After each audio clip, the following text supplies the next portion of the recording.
Hello বন্ধুরা, welcome to hashtag study. তোমাদেরকে অনেক অনেক স্বাগত আমাদের হ্যাশট্যাগ স্টাডিতে।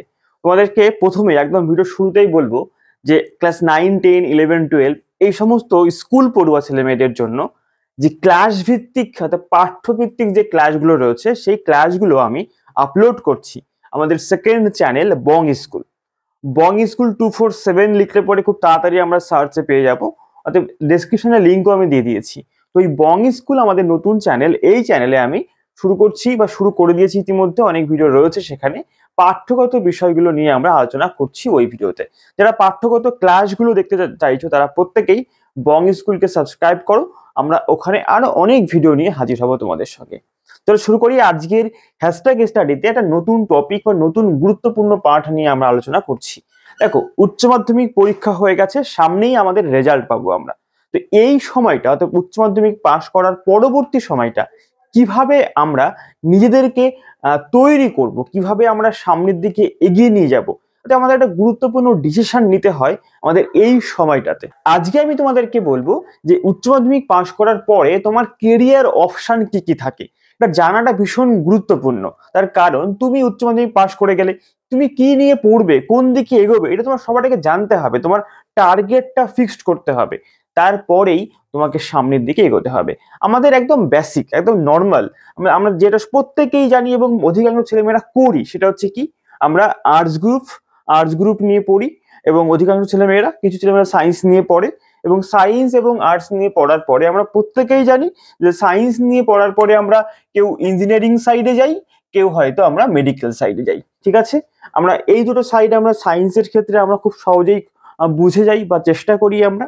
আর আর্টস গ্রুপের ক্ষেত্রেও হতে পারে এবং একই সঙ্গে আর্টস সায়েন্স কমার্স তিনটে ক্ষেত্রেই হতে পারে যে ব্যাচেলার ডিগ্রি কোর্স করতে পারি। অর্থাৎ আমরা যে কোনো সাবজেক্টের ওপরে, আর্টস গ্রুপের ওপরে হিস্ট্রি, জিওগ্রাফি, পলিটিক্যাল সায়েন্স, যে কোনো সাবজেক্ট, বেঙ্গলি, ইংলিশ, যে কোনো সাবজেক্টের ওপরে আমরা অনার্স করি বা সেই সাবজেক্ট নিয়ে আমরা পড়াশোনা করি।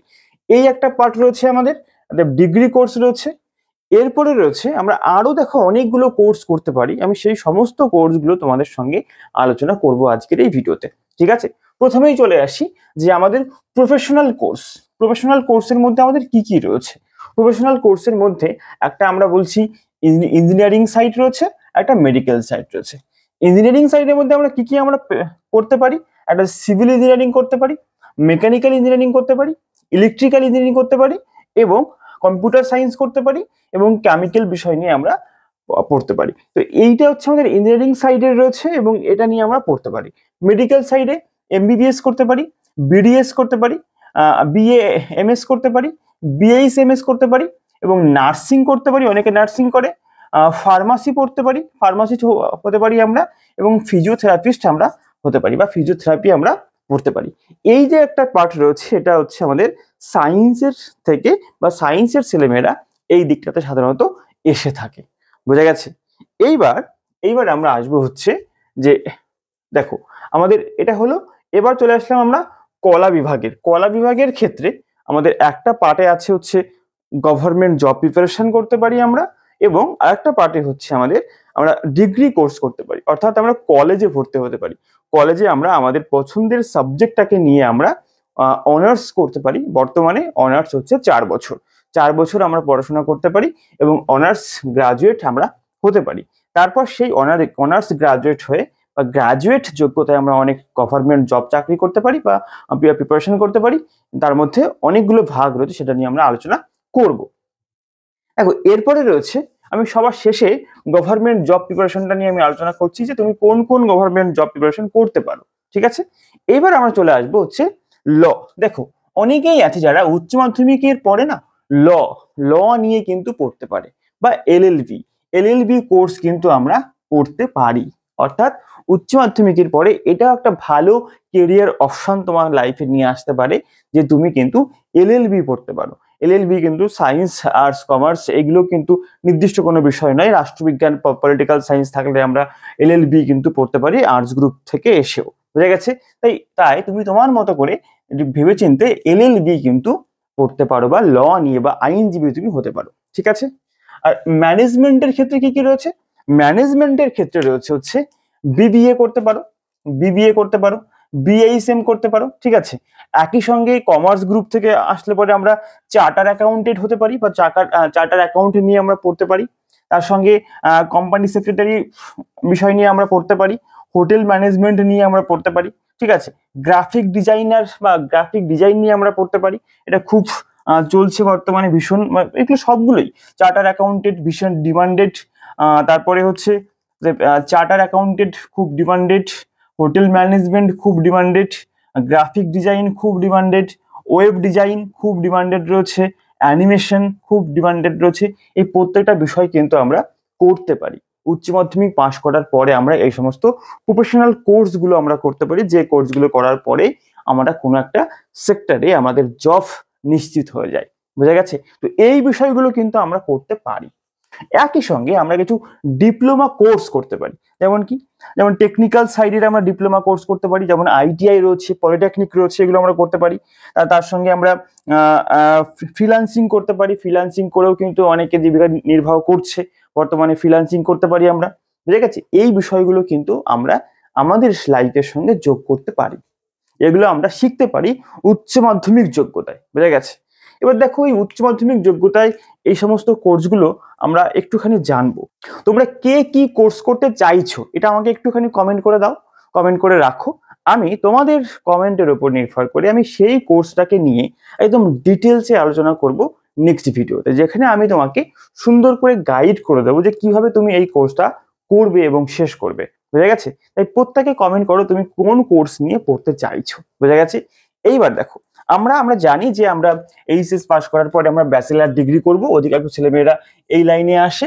এবং এই ব্যাচেলার ডিগ্রি কোর্সটা হচ্ছে 4 বছর হচ্ছে। দেখো 1+1+1+1 যদি আমরা লিখি, আমরা 2 বছর পড়লে আমাদের একটা ডিপ্লোমা কোর্সের সার্টিফিকেট আমরা পাবো। 3 বছর পড়লে আমাদের পাস গ্রাজুয়েট হবে, 3 বছরে পাস গ্রাজুয়েট হবে। এবং 4 বছরে পড়লে আমাদের 4 বছরে আমাদের অনার্স গ্রাজুয়েট হবে। এই বিষয়টা আমরা মোটামুটি করে এখন অনেকটাই অকিবল হয়ে গেছি। আমি নেক্সট একটা ভিডিওতে এই বিষয় নিয়ে আলোচনা করব, ঠিক আছে। তো আমরা অনেকেই কি করি, আমরা এই যে ডিগ্রি কোর্স, সেই কলেজে ভর্তি হই, যে কোনো স্ট্রিম থেকে এসে আমরা আমাদের পছন্দের সাবজেক্ট নিয়ে আমরা কলেজে ভর্তি হব। এবং তার সঙ্গে সঙ্গে আমরা কিছু উচ্চ মাধ্যমিক পাশ করার পরে কিছু গভর্নমেন্ট জব আমরা প্রিপারেশন করতে পারি, ঠিক আছে। বা উচ্চ মাধ্যমিকের পরবর্তীতে আমরা এই দিকে এগোতে পারি। দুটো বিষয় নিয়ে কথা বলবো আজকের এই ভিডিওতে, ঠিক আছে। দেখো, আমাদের কি কি গভর্নমেন্ট জব রয়েছে বর্তমানে আমাদের এই মানে চাকরি পরীক্ষার জগতে। দেখো, প্রথমেই বলি যে ইউপিএসসি রয়েছে। ইউপিএসসি দিয়ে আমরা কি কি চাকরি পেতে পারি সেই বিষয় নিয়ে আমি ভিডিও আনছি তোমাদের জন্য, ঠিক আছে। WBCS পরীক্ষা রয়েছে, SSC অর্থাৎ স্টাফ সিলেকশন কমিশন রয়েছে। রিসেন্টলি খবর পাওয়া যাচ্ছে SSC অর্থাৎ স্কুল সার্ভিস কমিশন রয়েছে। WB টেট অর্থাৎ প্রাইমারি রিক্রুটমেন্ট রয়েছে, সে বিষয় নিয়ে আমরা খবর পাচ্ছি যে খুব তাড়াতাড়ি এই রিক্রুটমেন্ট গুলো হবে। রেলওয়ে রিক্রুটমেন্ট রয়েছে, ব্যাংকের রিক্রুটমেন্ট রয়েছে, ডিফেন্স সেক্টরে প্রচুর রিক্রুটমেন্ট হয়ে থাকে, পুলিশের রিক্রুটমেন্ট রয়েছে, PSC আমাদের ওয়েস্ট বেঙ্গলের PSC তে রিক্রুটমেন্ট রয়েছে। এই প্রত্যেকটা চাকরি কিন্তু বর্তমান সময়ে আমরা করতে পারি। এবার আমি বলবো যে এর মধ্যে কোন কোন চাকরিগুলো আমরা শুধুমাত্র উচ্চ মাধ্যমিক যোগ্যতাতে করতে পারি। এই প্রত্যেকটা চাকরির জন্য কিন্তু আমরা উচ্চ মাধ্যমিক পাশ করার পরেই টার্গেট নিয়ে ধীরে ধীরে প্রিপারেশন করতে পারি, ঠিক আছে।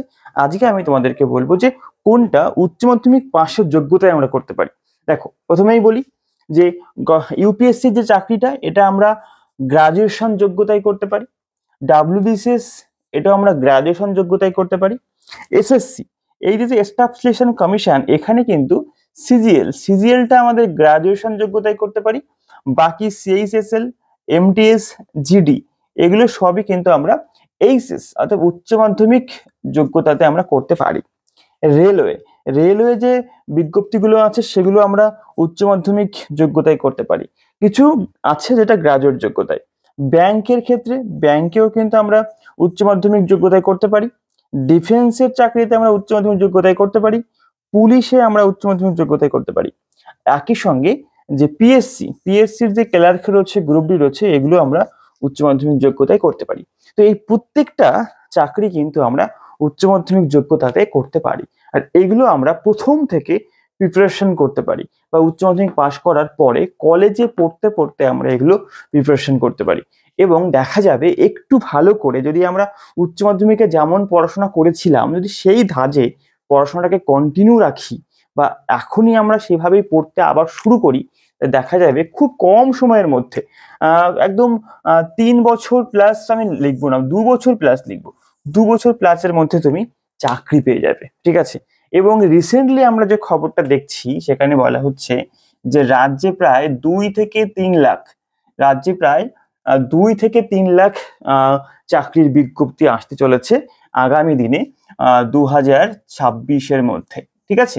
এবং একই সঙ্গে আমরা এটাও জানতে পারছি যে হাইকোর্টে যে ওবিসি সার্টিফিকেটের যে মামলা চলছে, এই মামলা নিষ্পত্তি হলে পরেই এই রিক্রুটমেন্ট প্রক্রিয়া শুরু হবে। বোঝা গেছে। ইতিমধ্যে হাইকোর্টে এই মামলা কিন্তু হিয়ারিং চলছে, অতএব এর আমরা খুব তাড়াতাড়ি এর সিদ্ধান্ত আমরা জেনে যাবো বা রায় জেনে যাব, তারপরেই কিন্তু এই রিক্রুটমেন্ট কিন্তু একটা আসবে। কেননা এই রিক্রুটমেন্টটা আসতে হবে কেন বলো তো, 2026-এ কিন্তু আমাদের বিধানসভা নির্বাচন রয়েছে। তাই এতে একটা টার্গেট কিন্তু আমরা করতেই পারি যে 2026-এর আগে কিন্তু এই রিক্রুটমেন্ট প্রসেসটা বা এই বিজ্ঞপ্তিগুলো বা এই নিয়োগ প্রক্রিয়াগুলো কিন্তু কিছুটা হলেও সরবরাহ করতে হবে। তা না হলে 26-এর ইলেকশনে একটা বিশাল বড় প্রভাব পড়বে, সেটা আমরা সবাই মোটামুটি বুঝি। তো এই যে দেখো যে বিষয়গুলো রয়েছে না, এইগুলো কিন্তু আমাদেরকে জানতে হবে। অর্থাৎ এইচএস পাস করার পরে আমাদেরকে খুব সুন্দর করে বুঝে এই দিকে এগোতে হবে। যে সমস্ত প্রফেশনাল কোর্সগুলো রয়েছে না, এই সমস্ত কোর্স, এবং যে যারা মেডিকেল নিয়ে পড়াশোনা করছো, বা পিসিবি নিয়ে পড়াশোনা করেছো, বা যারা পিসিএম নিয়ে পড়াশোনা করেছো, অথবা যারা পিসিএম প্লাস বি নিয়ে অর্থাৎ বায়োলজিকে সঙ্গে রেখেছো, অর্থাৎ বায়ো সায়েন্স এবং পিওর সায়েন্স নিয়ে যারা পড়াশোনা করেছো, তারা কিন্তু নিঃসন্দেহে যে জেই এবং নিট পরীক্ষা দিয়ে এই সমস্ত বিষয়ের দিকে অবশ্যই ঢোকার জন্য প্রিপারেশন নাও। তার কারণ তুমি পড়ছো এবং তোমার এই পরীক্ষাগুলো দেওয়ার যোগ্যতা আছে, তুমি কেন দেবে না? অবশ্যই যোগ্যতা প্রমাণ করার জন্য চেষ্টা করে সাকসেস হলে তো খুব ভালো কথা, না হলে পরে তারপরে তুমি বাকি অপশনগুলোকে দেখতে পারবে। ঠিক আছে। তো এই প্রত্যেকটা বিষয় এর মধ্যে একটুখানি বোঝার চেষ্টা করো যে তুমি কোন কোর্স করতে চাইছো, তুমি ভবিষ্যতে কি হতে চাইছো, সেগুলো একটুখানি বলো। তারপরে আমি সেই টপিক নিয়ে তোমাদেরকে একদম ডিটেলসে আমি আলোচনা করে দেবো, তোমাদের অনেক কাজে লাগবে। ঠিক আছে। তো আজকে এটুকুই ছিল আমাদের ভিডিও। উচ্চ মাধ্যমিক পাস করার পরে কি কি কেরিয়ার অপশন থাকে সেই বিষয়ে নিয়ে আমি আলোচনা করলাম। আর বলে রাখি, আগেও বলেছি যে বং স্কুলকে অবশ্যই সাবস্ক্রাইব করে রাখো, বং স্কুলের কথা প্রত্যেককে জানাও, আমাদের এই ভিডিওগুলোকে প্রত্যেকের কাছে শেয়ার করো। তোমরাও সাবস্ক্রাইব না করলে সাবস্ক্রাইব করে রাখো, লাইক করো, তোমাদের লাইকটাও খুবই ভীষণ দরকার। আর অবশ্যই কমেন্ট করো তুমি কি নিয়ে পড়তে চাইছো, কমেন্ট করো, বা কোন দিকে এগোতে চাইছো কমেন্ট করো, আমি তোমাদেরকে জানিয়ে দেবো সেই বিষয় নিয়ে। আজকে এটুকুই, দেখা হচ্ছে পরবর্তী ভিডিওতে।